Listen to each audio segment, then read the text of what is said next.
Live TV Radio. Live TV Radio. Live TV Radio. Ano man ang tanong mo, hanapin ang sagot. Kasama sina Lightmate Sara, Pastor Jerome, Pastor Arnel, at Pastor Donato. May pag-asa, grasya at kaalaman. Straight from the Word.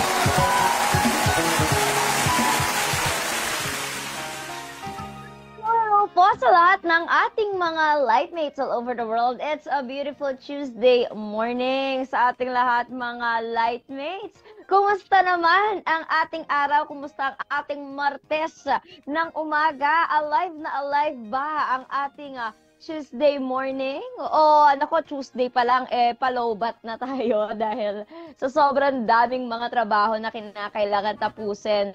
The rain na ba? Nako mga Lightmates, magpalakas straight from the Word. Kaya naman tumutok dito sa iyong paboritong programa para muling magbigay ng pag-asa.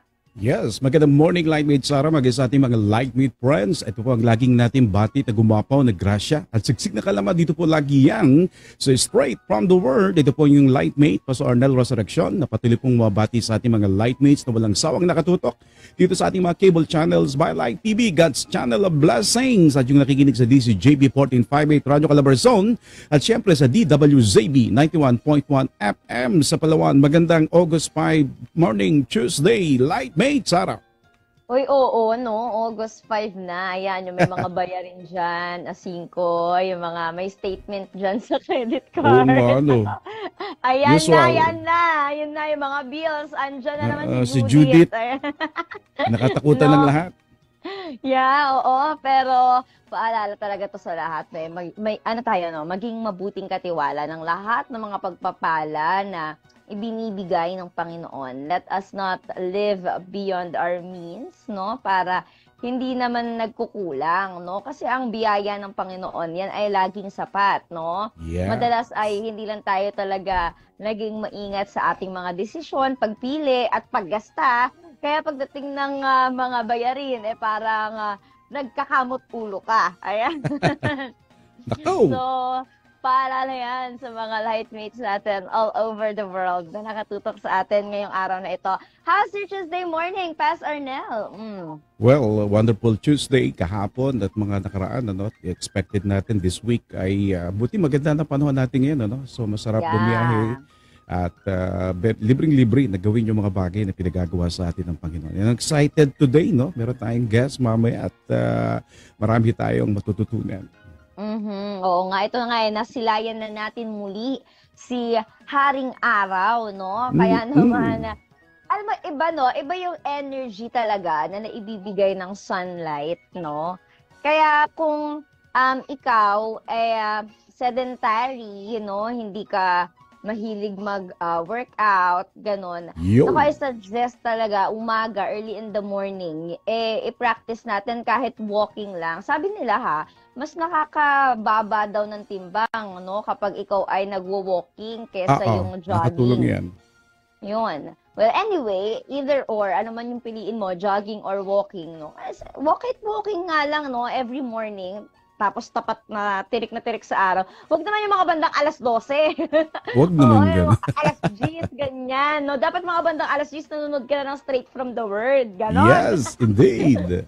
Mga bandang 6, 7, ganyan. Yung mga alas 8 nga, medyo mainit na yun, di ba? Iba yung energy na naibibigay niya. No? So yung mga working dyan at maagang pumapasok habang ikaw ay naglalakad papunta sa inyong opisina, i-savor mo yung moment na ikaw ay nakakapaglakad, di ba? At enjoy mo yung way papunta sa opisina, o di ba? Kasi imagine, nakakapaglakad ka, kung medyo maaga ka pang nakapasok, mas habaan mo pa yung paglalakad, di ba? Para naman may matagtag yung ating mga taba-taba dyan sa ating katawan at tayo ay mas ma-energize at makapag-isip kapag tayo ay magbo-work na, di ba? Amen. Amen to that. Mahalaga yan mo, mga Lightmates. Well, anyway, sa mga Lightmates natin, kayo ba, kumusta ang inyong Tuesday morning, no?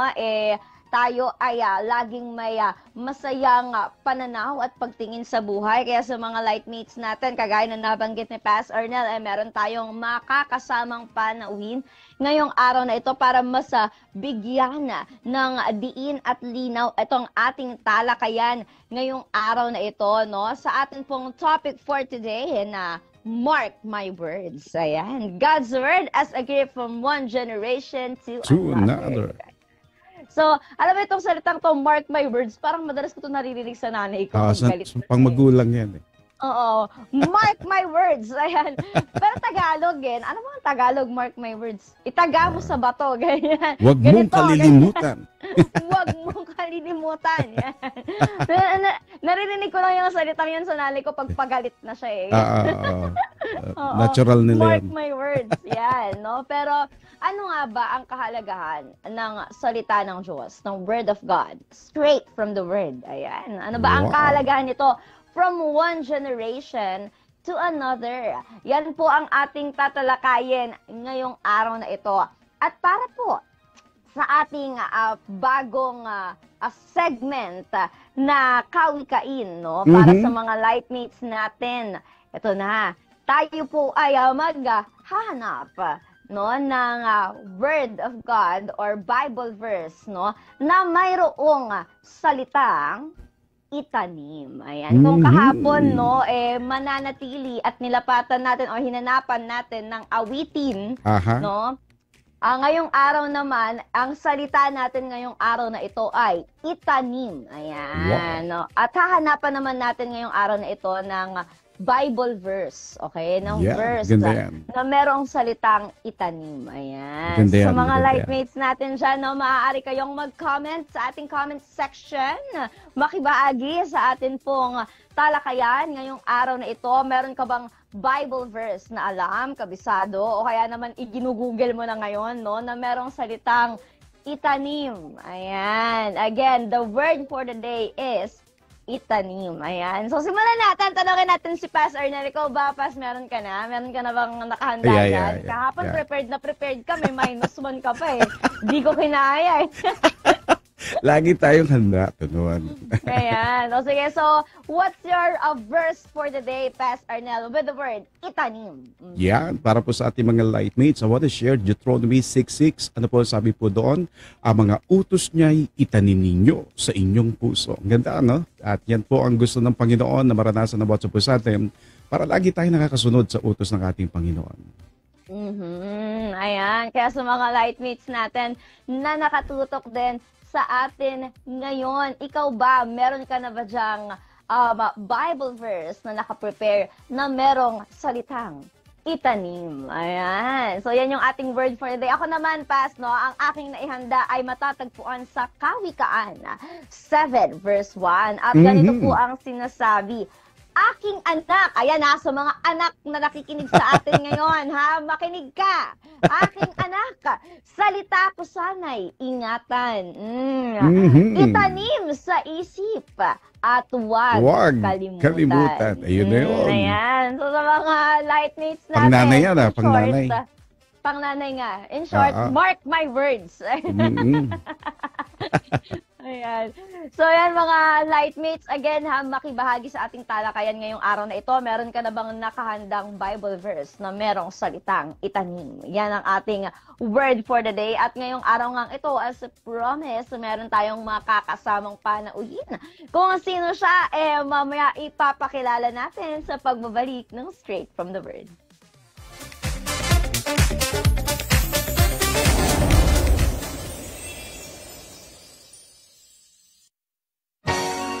Straight from the Word would like to thank the following: Elufa, Joshua's Meat Products,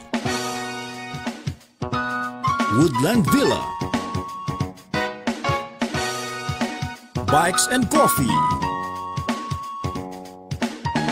Refuel, taus-pusong pasasalamat mula sa Straight from the Word.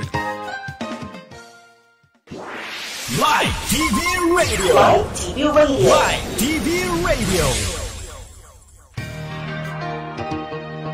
Mga lightmates, nagbabalik po tayo dito sa Straight from the Word. Ayan, ako at patuloy po tayo sa ating talakayan. Kasama po natin si Pastor Ernel Resurrection at ang inyong lingkod. And as promised, may makakasama po tayong panauhin para mas magkaroon ng lalim ang ating talakayan. Ngayong araw na ito, makakasama po natin, hindi na po ito bago. No? Talagang suki na natin ito, no? At mga ilang beses na rin natin nakasama dito sa ating programa, mga lightmates. Ako po ay ikinagagalak ko na ipakilala sa inyo ang author and founder ng Love Struck Movement. Mga lightmates, let us all welcome Pastor Ronald. Ronald Molmisa. Good morning, Pastor Ronald. Yeah. Magandang umaga. Magandang panahon, Ate Sarah at Pastor Arden. Kaya masaya tayong lahat. Pero sabi ng Pag-asa, ano daw to? Pansamantala lang kasi baka ulanin ulit tayo. Pero ganun pa man, it's a very good day. Yes, indeed. Baka meron kayo specific na gustong batiin, Pastor Ronald. The sweetheart, the may family, the ngayon. church. Shout out ko lang, Pastor, ang aking asawa, si Gigi, pati yung staff ko, mga staff ko, si Jalo, at si Arlene, at si Erica. Yan, mga staff ko yan. Yeah. Then, nakikinig din si Kevin ngayon, Makalino, at si Abigail.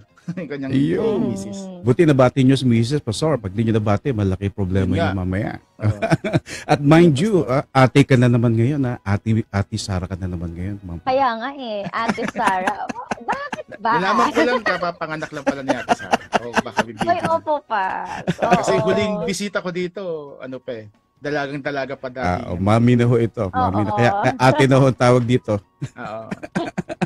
Oo, mami na tayo, no? So parang magsi 6 months na, Pastor Ronald. Ayan. And it's a bouncing baby boy. Wow. Congratulations. Ayun. Anyway, Pastor Ronald, ito na nga, dumako tayo sa ating talakayan ngayong araw na ito. Of course, knowing na kayo po ay pastor and of course, author kayo ng maraming mga kilalang libro, no? Gaano kahalaga yung salita ng Diyos, yung Word of God, sa paghubog ng inyong identity bilang isang pastor and of course, as an author? Yeah. Siguro I would like to start with the idea that I started reading the Bible siguro mga 5 years old kasi produkto ako ng Sunday School. Wow. So, yung Sunday School ang unang humubog sa akin. I remember the first verse na na-memorize ko. That is John 1:29. Behold the Lamb of God who takes away the sins of the world. Ang kordero ng Diyos na nag-aalis ng kasalanan ng buong sanlibutan. I remember yung nagturo sa amin yun, si Sister Cora. Nasa heaven na siya ngayon. So, looking back, siguro kung hindi ako unang nataniman ng salita ng Diyos, hindi ako pastor ngayon. Kasi when I see the move of God sa buhay ko, isa lang ang nagbigay sa akin ng lakas para manatili sa presensya ng Diyos. And that is the Word of God. Kapag may mga problema, may mga pagsubok, may mga tukso, lagi nire-remind ako, yan, sabi ni Lord, ganito. So parang may anchor ka. So my identity, therefore, would be founded on what the Lord says I am. Isang ang kanta, I think si Charity Gale, I am what I am, what the I am says what I am. Something like that. It's a good declaration. Basically, ang gusto kong sabihin sa lahat ng mga kabataan, kung hindi kayo didisipulo ng salita ng Diyos, iba nagdidisipulo sa inyo. Tama. Kaya mamaya pag-usapan din natin paano natin tutulungan ng younger generation. Yeah. Anchored on the Word of God. Alam mo, agree ako dun sa sinabi ni Ronald. No? Actually, sabi nga ng asawa ko, even sa mga parents, kung hindi tayong mga magulang ang magtuturo sa ating mga anak, ang social media ang magtuturo sa kanila. Ang mahirap lang kasi, 'di ba, sa social media sa panahon natin ngayon, sobrang dami ng information. It's the age of information. Ang dami mong na-feed, no? At kapag hindi ka marunong mag-filter, maaari kang makasagap ng mga impormasyon na maaaring makaapekto sa iyo negatively. No? Yeah. Kaya mahalaga talaga din ang role ng parents of course ng school, no? Actually ako nga din nung ako ay nag-aaral kasi actually talaga no, ang unang Bible verse na nakabisado ko is Genesis 1:1. In the beginning, God created the heaven and the earth. And ito yung time na nag-aral ako sa isang Seventh-day Adventist na school. Oo, yun yung una kong verse na nakabisado, no? So, nakakatawa lang, no? Pero nakatulong sa akin lahat ng mga natutunan ko in the past nung bata ako hanggang sa ngayon para mahubog kung sino ako ngayon.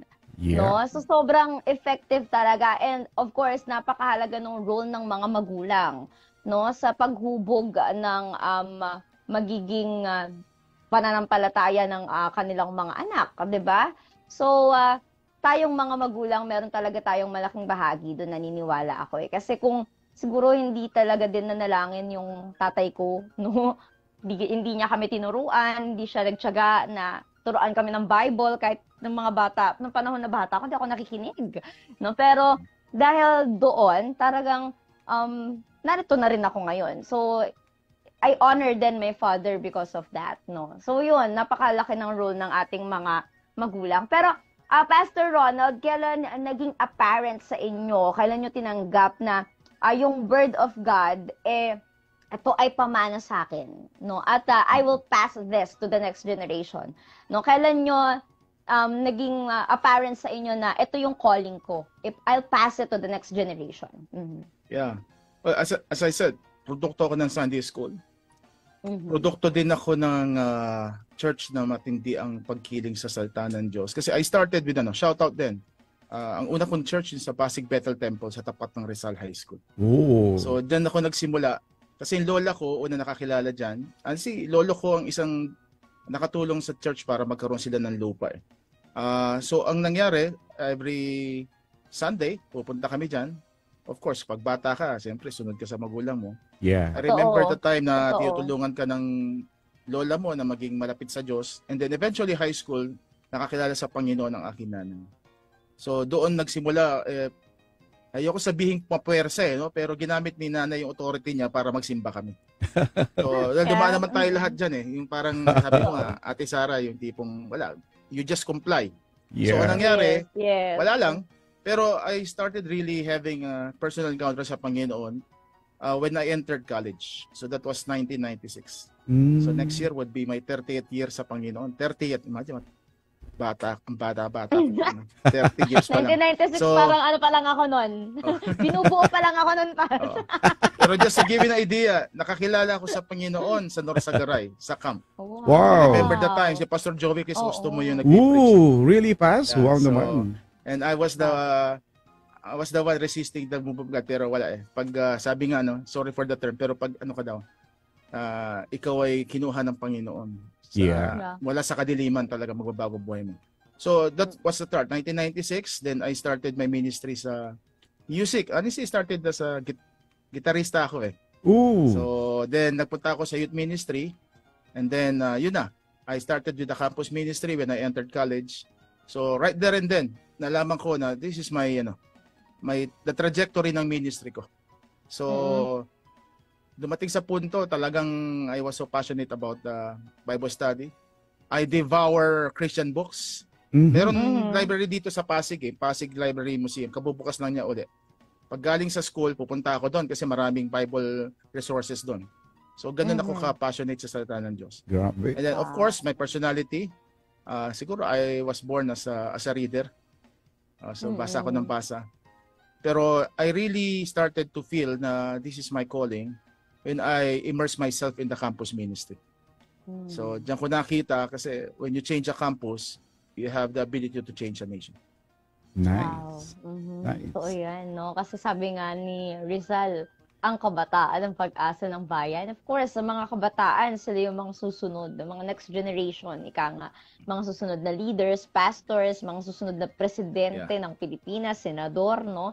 So, kung tayo ay kaya nating ma-penetrate ang campus, napakalaki ng maiaambag nito sa future ng ating bansa. Pastor Nel, kayo po. Amen. Maganda nga po na meron nga ministry sa campus, no? Yun po ang dapat talagang pinapasok ngayon nowadays. Pastor Ronald, we're talking a while ago about mark my words, yung responsibility ng mga pastors, leaders, parents na yung natutunan nila sa Panginoon, ipapass it on from one generation to another. Ang tawag nga ay dakilang pamana. Ang situation natin ngayon, Pastor Ronald, meron akong alam sa South Korea, one of the biggest church. Dami sila, pero dumating yung time, ang umaatin na lang magulang, yung mga anak hindi na. So nagkaroon sila ng kapabayaan in responsibility in transferring their faith and their passion to the next generation. Paano nyo po ilalarawan yung estado ng handing off ng mga kabataan ngayon sa patungkol sa Word of God? Since ito po yung passion nyo po, Pas. Siguro as I read the situation ngayon, well, the context and the historical milieu ng ating panahon. Nagbago ang panahon, technology would take its place sa buhay ng mga bata. Kaya sabi nga natin, no, hindi na luxury yung social media sa mga bata ngayon. Bahagi yan talaga ng buhay nila. Tama. Ito ang napansin ko, this is my personal observation. My time, yung nanay ko, of course, masugid. Ano pa nanay ko? Sabi natin yung mga boomer, no, mga talagang mataas ang pagkiling sa authority, talagang na-imbibe sa amin, na-inculcate. Pero yung kaidaran ko ng mga magulang ngayon, it seems na masyado naging busy sa maraming bagay. When I counsel young people, itong napansin ko, mababait yung mga bata. Pero kulang ang panahon ng mga magulang para sa kanila. Kasi bakit? Marami sa mga magulang ngayon, grabe ang pagtatrabaho. Mga 2 trabaho, 3 trabaho para mabuhay ang pamilya. At hindi lang minsan isa nagtatrabaho, nanay at tatay.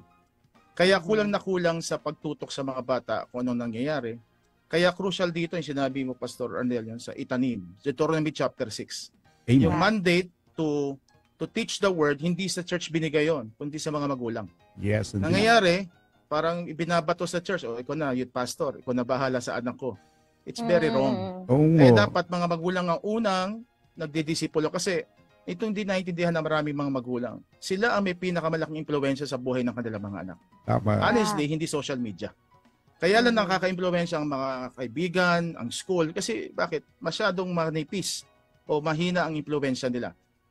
Ito'y function ng kanilang oras. Kaya importante na laging mareremind, you have to re-evangelize every generation. Ang problema, kung mismo mga magulang ay walang panahon magbasa ng salita ng Diyos, doon tayo nagkakaproblema. So that's why, crucial dito, Ate Sara at Pastor Arnel, kailangan nating i-reignite yung passion ng mga magulang, yung previous generation, kasi sila ang talagang crucial magpapasa. Tapos ito rin, napansin ko rin ito, pangalawa siguro, yung mensahe hindi nagbabago. Pero the way we deliver it, it should adapt to the situation. Ang problema kasi ganito, ang mga magulang, lalo na yung mga hindi maalam sa social media, kasi iba-ibang mga ano yan, di ba? Generation eh. Parang ko family computer, di ba? Sila, meron na silang mga, alam ko, PS7 ngayon, o don't know. So, nag-YouTube na yung mga bata. Nung panahon namin, wala. Alam ko na, butan nyo pa ba yung Friendster, yung dating unang Facebook. Ay, oo pa. Nabutan naman namin yan. Ang dami nang alam ng mga bata ngayon. What I noticed, ito, matatalino sila. Totoo. Ang problema, ito, di nila kayang i-handle yung mga emotion nila kasi bakit? Wala na gumagabay, nagpapaliwanag. So, it's better na, una, attention. Pangalawa, intindihin kung saan sila nanggagaling and use the tools that they use. O paano mangyayari yan? Hindi naman masama minsan makinig ka dun sa mga pinakikinggan nila. Yung mga tipong mga Cup of Joe, mga Jonela, mga ganyan. Kasi at least alam mo yung mga kultura. Updated si Pastor, no? Kasi youth culture specialist tayo, Pastor. Kaya kaya pala. Ang problema sa mga magulang, ano na sila parang very distant, disconnected na sila. When in fact, maraming mga bata, ayun ang gusto nila. So, ayun yung paraan nila. Ang sabi nga na ilang pag-aaral, ang mga Gen Z, mga feelers sila, feelers. Tama.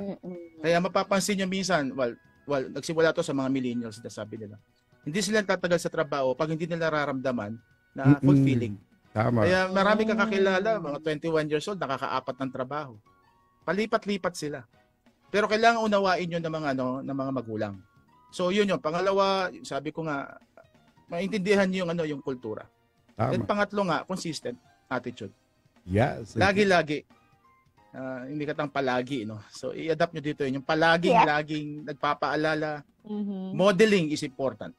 Amen. Kasi kung mismo mga magulang hindi pumupunta na ng church, magpaasahan pupunta ng church ang mga anak ninyo. So Ayun, Pastor, yung mga preliminary observation ko. Meron lang ako idadagdag, Pastor, no? Nakaka-relate ako sa sinasabi niyo kasi naging youth pastor din po ako. Ang problema kasi nowadays, ang mga pastor minsan hindi innovative thinkers. Kasi kaya minsan tinatamad yung mga kabataan, yung kanilang paraan ng pagpipreach, pag-share ng Word of God. Kasi we're talking about transferring the Word of God to the next. Minsan naboboring na sila eh. Yes. Tama yung sinabi nyo kanina eh, sumuot tayo sa sapatos na isang kabataan para matanggap nila kung anong mensaheng ipinapadala natin. Ano po bang masasabi nyo pong practical step na nag-work sa inyo kaya kayo very effective sa pagbabahagi ng Word of God para ang mga kabataan ito madala talaga natin sa church? Basic to, Pastor, sa mga pastor, basic ito. Laughter is the universal language of the young people. Tama. Gusto nila yung kapag masaya. pupunta sila sa inyong mga gathering, pag hindi sila na masaya, hindi sila tumatawa, nababagot sila, hindi sila, may tendency na hindi na sila bumalik. Tama. Bakit? Kasi, di ba, kabataan, ang taas ng energy niyan, ang daming oras, wala lang pera. So, yung panahon na to, ito yung panahon, they want to develop their social skills, that's why they want to have friends. Kaya importante sa mga youth ministers, you have this kind of attitude na lahat, you welcome them, and hindi na kayo dumadagdag dun sa burden nila. For example, when we do campus ministry, kasi we have young people, kapag nasa church sila, dapat hindi naman sa we also tell them the truth. Kailangan relax sila. Relax in a way na, kasi sa bahay ang dami ng struggle niyan. Stress na sila sa work, sa campus nila. So pagdating nila doon sa I hope maging safe haven o place yung church. Para at least, parang napapahinga ako dito. Yo. Pero ang problema nga, kapag mismo ang church mismo, parang konsumido rin ng mga tao. Saan pa sila pupunta? Kaya napupunta sila sa mga kabataan o mga kaibigan that would give them affirmation, that would give them happiness. Ang problema minsan, kasi nadadala sila sa mali. Yun lang. May mga pity party kasi maraming kabataan kapag wala silang malapitan. Nag-pity party yung mga yan. Kaya, you remember, may mga joke, no? Bakit minsan dumadami yung mga grupo na hindi magaganda ang simulain, ang prinsipyo? Kasi pare-pareho silang nakaka-empathize sa pinagdadaanan ng bawat isa. So I hope the church would be a safe haven for all. Siguro basic yung, Pastor. Tama. Tsaka tama, matatalino mga kabataan ngayon eh. Yung bang pag sinasabi ng magulang, papunta ka pa lang, pabalik na ako. Mami, Daddy, ba't di tayo nagkasalubong? Matatalino talaga sila. Filosofo na. Pero alam mo, Pastor, totoo. Kasi what works for you, Pastor Arnel, may not work for Eunice and Hannah. Tama. Anak mo. Diba, yung conventional way na or paraan ng pagtuturo sa inyo, hindi na siya ganun ka-effective kapag ginamit mo siya sa generation ngayon kasi kinakailangan mong mag-innovate. Diba? Kaya nga, even sa Bible, meron tayong mga audio Bible. Kasi aminin natin, maraming mga kabataan ngayon, tamad magbasa ng, alam mo yun, yung hard copy. Since lahat ngayon ay naka-phone na, gusto nila nasa phone. So, dapat tayo, innovative din tayo. Lagyan natin ng e-book, may audio Bible, di ba? And ngayon nga, meron yung Bible na, yung contemporary Bible ngayon na New Testament pa lang ata yun, yung Pinoy version. Ayun. Diba? So, minsan kinakailangan natin to go beyond the borders, diba? To break the barriers para maabot natin sila. No? So, marami pa tayong pag-uusapan ngayong araw na ito sa mga youth pastors, youth ministers na nanonood sa atin ngayon. Exciting po ang ating talakayan kasama si Pastor Ronald. Kaya wala pong aalis, magbabalik po ang Straight from the Word.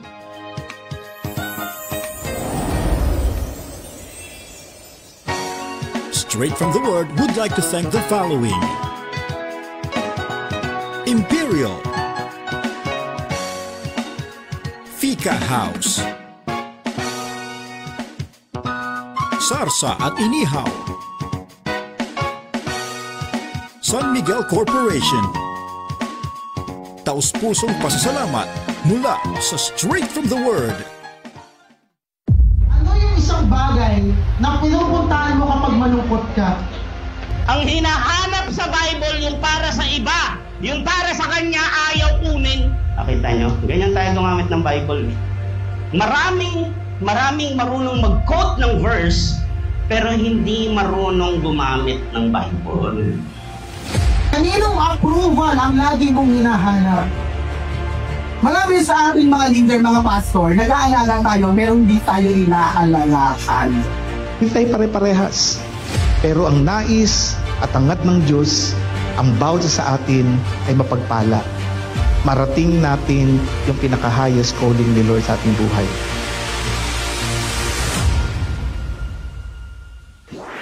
Live TV Radio. Live TV Radio. Live TV Radio.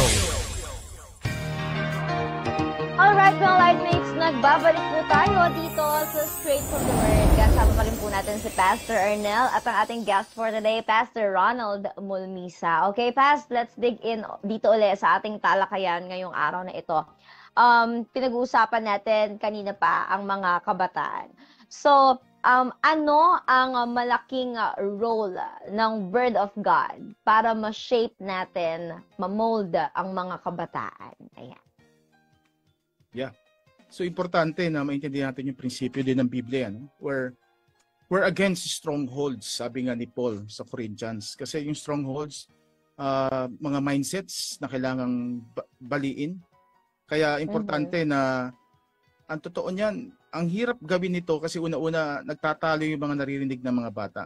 Pero I hope ang aking panawagan, as I said, sa bahay nakakarinig sila ng salita ng Diyos. Kaya sinabi sa Deuteronomy chapter 6, yung Word of God, di ba, tinatali sa kanilang kamay, sa kanilang noo, and then sa hamban ng mga pintuan, kailangan expose sila lagi doon. As early as siguro bata pa lang. Then number 2, importante, the mga youth ministers and pastors would always have more time for them kung hindi man kaya ng mga magulang. Kasi bakit? Importante sa mga bata na lagi silang nabababad sa pag-aaral ng salita ng Diyos. Amen. Ito lagi ko sinasabi sa mga staff ko. Kung merong i-offer ang church sa mundo, hindi yun entertainment. Kasi ang mundo magaling sa entertainment, very flashy ang mundo eh. Pero meron tayong i-offer sa kanila na hindi nila makuha sa mundo. And that is the Word of God. Kaya importante, mismo yung mga leaders, sabi nga ni Pastor Arnel, maging innovative sa mga approaches. Yeah. And also, of course, yung character, yung modeling mahalaga. Kasi napapalapit ang mga kabataan sa mga church leaders kapag nararamdaman nilang may concern yung mga church leaders sa kanila. Kaya yung may prinsipyo din sa parenting, yung you connect before you correct. You connect first before you ganda yun. You rebuke. Kasi importante sa mga bata na hindi nila maranasan yung mga trauma rin sa bahay. Kasi kailangan hindi ma-retraumatize kasi yun ang problema. Minsan yung mga churches natin, it's a place for retraumatizing the young people, which is sadly nagaganap. Kasi mismo yung mga leaders, hindi rin sila napoproseso yung mga emosyon nila. Okay, so baka kailangan natin tingnan yung how we relate to people. Kasi hindi naman tatago sa atin yung tinuturo sa atin kung hindi tayo nagtitiwala in our hearts and our feelings sa nagtuturo sa atin. So, isa yon sa mga kailangan nating silipin. And of course, pangatlo, sinabi nga natin, sumabay din yung ating approaches sa pagdaan ng panahon. Nung panahon ko, mga clan people pa yung kausap ko, mga GC, mga GM. Nasa Nokia 3210 pa yung mga kausap ko mga bata. Ngayon, iba na eh. May nagbago na rin, mga dating app. Kaya ayun yung challenge kahit sa akin.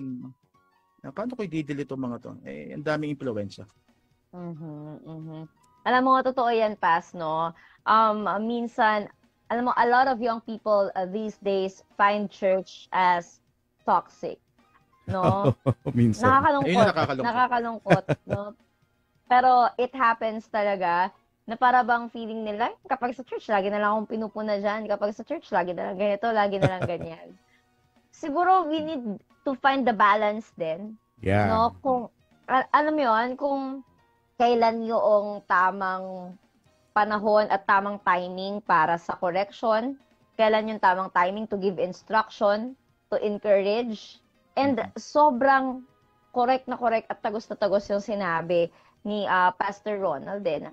Kailangan talaga you establish relationship first, no, bago ka mag-correct, connect before correct. Kasi oo nga naman, paano ka papakinggan ng mga kabataan na yan kung wala ka namang na-build na relationship sa kanila? Parang sino ka para sabihan ako ng ganyan? No? And the tendency, tataas nila yung walls nila kapag nangyari yun. At imbis na mapabuti pa, mas napapasama pa. And they find church toxic dahil doon. No, Pastor Nel? Oo nga. Kaya nga, maganda nga may mga churches talaga ang focus nila ay karamihan ng miyembro YM and KKB kasi maganda yung approach yung kanilang pagharap. Pastor Ronald, naalala ko lang si Brother Eddie and Ate Dory. No? Yung maliliit pa yung mga Villanueva brothers and sisters, sabi nung ni Ate Dory, meron silang hagdanan na pababa Pagbaba ninyo, basahin ninyo yung Joshua 24:15. But as for me and my house, we will serve the Lord. Pag-aakyat kayo, basahin nyo ito. Pagbababa kayo, basahin nyo ito. Lumaki po yung mga bata. Kinabisado ho yun. Kaya itong mga Villanueva family, talagang lahat naglilingkod sa Panginoon. Sa inyo po, we're talking about na ipamana sa inyong pong pamilya. Ano po yung verse specifically na ibinigay sa inyo ng Lord na naging strong kayo doon, na pinapasa nyo naman sa inyong pamilya at next generation po? Kung meron akong isang major life verse, basically yung Proverbs chapter 3, 5 and 6. Trust in the Lord with all your heart and lean not on your own understanding. In all your ways acknowledge Him and He will make your paths straight. Bakit na naging life verse ko? Kasi personality-wise, ako ay mahilig magbasa. I mean, sabi nga nila, mahilig ako mag-aral Pero dumating sa punto na parang yung pag-aaral na naglalayo sa'yo sa Diyos.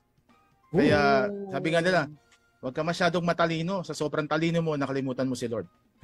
So, kaya yung Proverbs 3 and also yung verse from Jeremiah chapter 9, yung let not the wise man boast of his wisdom, let not that strong man boast of his strength. But mayroon kayong dapat ipagmalaki is that you know the Lord your God na siyang tagapagligtas ninyo. So, tatak sa akin yon.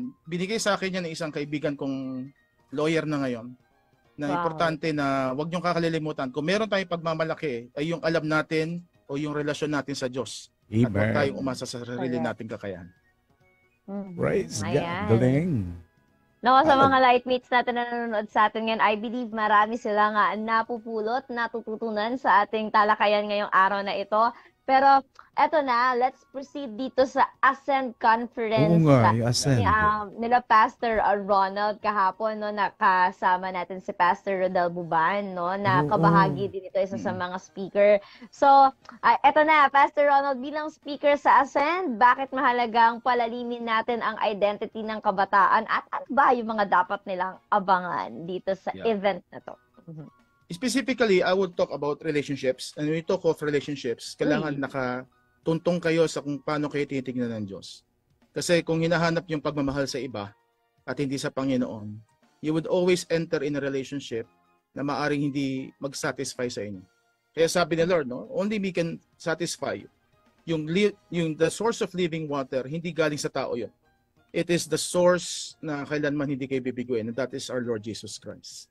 Kaya importante na alam ninyo kung paano kayo minamahal ni Lord. Kaya ayun ang i-discuss ko sa Ascend.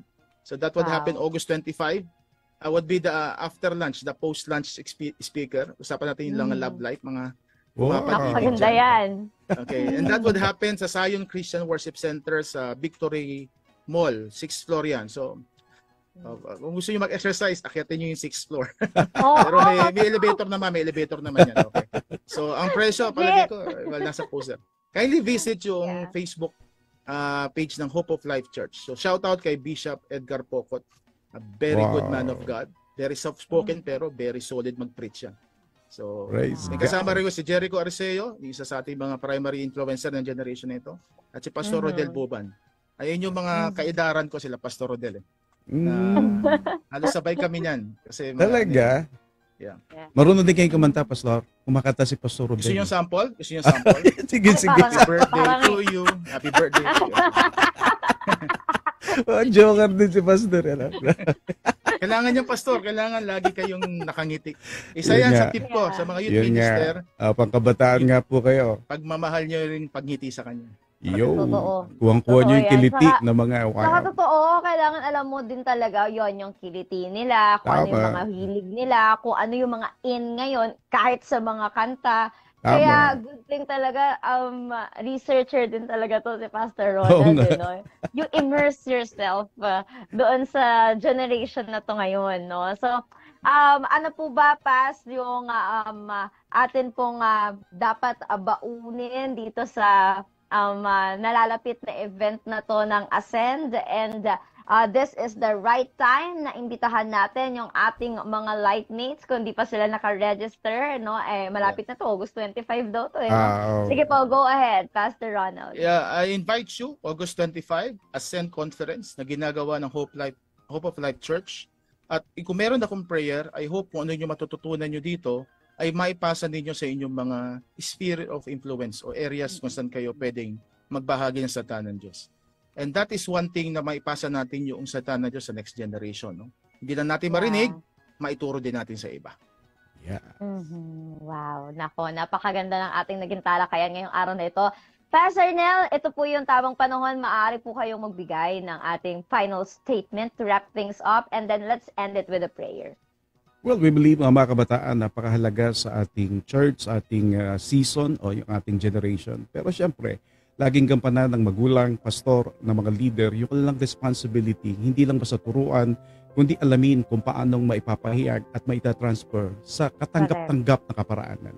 Nang sa gayon, huwag masayang yung next generation na susunod sa ating mga yapak. Kaya salamat kay Pastor Ronald at kay Pastor Rodel, na mga speaker pala itong ating mga guests ng Ascend event. Kaya talagang ang mga tao mauuhaw sa ganyang mensahe. Kaya tuloy lang po sa ating responsibility, and I believe maganda magiging bukas.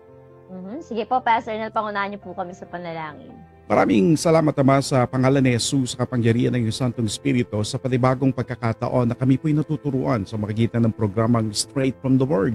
At kami rin po'y natutuwa sa godly wisdom ng aming mga guests na ginagamit mo, Panginoon, na kahapon ni Pastor Rodel. Ngayon po si Pastor Ronald, na kung saan ay bahagi ng isang event na magaganapin sa August 25, Ascend event para po sa mga kabataan, YM and KKB. Nang sa gayon patuloy silang maihanda as next generation leaders and workers so that, Lord, the church will continue to abide. Marami pong salamat sa kanilang mga buhay. Pagpalain mo ang kanilang ministry at ang kanilang mga buhay. At ang aming idinadalangin, ihanda po ninyo ang aming mga next generation, ang mga kabataan na aming aabutin upang sila'y huwag masayang ang kanilang kinabukasan. Kami po'y gagampan sa aming tungkulin. Nakita na namin from generation to generation ang mga kapabayaan ng aming mga forefathers. But we will not allow that to happen on this season of us. Father, we pray that you use us all to really strengthen, teach, and prepare the next generation through the wisdom of the Word of God. Marami pong salamat, at alam ko pong sa lahat ng aming natutunan, itulot niyo po na ito'y aming may sakatuparan sa bawat araw ng aming buhay. Marami pong salamat, kaya naman sa iyo po namin maingat na binabalik ang lahat ng karangalan. Sa pangalan ni Jesus, this we pray. Amen. And good morning po, everyone. Amen. Thank you so much, Pastor Nel, and of course, Pastor Ronald Molonisa. Ayan, maraming salamat, Pastor Ronald, sa inyo pong pagpapaunlak na kayo po aming makapanayam ngayong araw na ito. Sa mga lightmates natin, bago tayo magtapos, hayaan niyo po ibahagi ko sa inyo ang ating God's Word for the day na matatagpuan sa Deuteronomio 6 verses 6 to 7. At ito ang sinasabi, ang mga utos niya ay itanim ninyo sa inyong puso. Ituro ninyo ito sa inyong mga anak. Pag-aralan ninyo ito at sa inyong tahanan, sa iyong paglalakbay, sa inyong pagtulog sa gabi at sa inyong pagbangon sa umaga. Mga lightmates, dalangin ko po ay napagpala kayo sa ating talakayan ngayong araw na ito. Magkita-kita po muli tayo bukas, same time, same place. Pastor Nel? Maraming salamat, Pastor Ronald pala, nagkamali pa ako. And I could say would like, parang ayaw ko pang tapusin eh. Parang gusto ko sabihin kay Pastor Ronald, how to be you. Parang ganun eh, no? But anyway, maraming salamat sa inyo pong pagantabay dito sa ating programa. Hanggang sa muli, kami nyo pong samahan dito po sa Light TV Radio, Lunes hanggang Biyernes. Mula po alas 8 hanggang alas 11 ng umaga. Kami po nyo mga kaibigan. At sa ngalan po ni Brother Eddie Villanueva na nagpasimula ng Straight from the Word. Ito po yung lingkod po sa Arnel Resurrection na taga Jel San Pedro Laguna. God bless you and good day. At muli ako pang lingkod, Sara Lagsak Arsenio, na nag-iwan sa inyo ng isang araw na puno ng pag-asa, nagumapaw na grasya at siksik na kaalaman. Sama-sama tayo, dito lang yan sa Straight from the Word. God bless you all. See you tomorrow. Bye! Ano yung isang bagay na pinupuntahan mo kapag malungkot ka? Ang hinahanap sa Bible, yung para sa iba, yung para sa kanya ayaw kunin. Nakita nyo? Ganyan tayo gumamit ng Bible. Maraming marunong mag-quote ng verse, pero hindi marunong gumamit ng Bible. Kaninong approval ang lagi mong hinahanap? Marami sa ating mga leader, mga pastor, nag-aalala tayo, meron di tayo inaalalakan. Hindi tayo pare-parehas. Pero ang nais at hangat ng Diyos, ang bawat sa atin ay mapagpala. Marating natin yung pinaka-highest calling ni Lord sa ating buhay. Ano man ang tanong mo, hanapin ang sagot. Kasama sina Lightmate Sarah, Pastor Jerome, Pastor Arnel, at Pastor Donato. May pag-asa, grasya at kaalaman. Straight from the Word.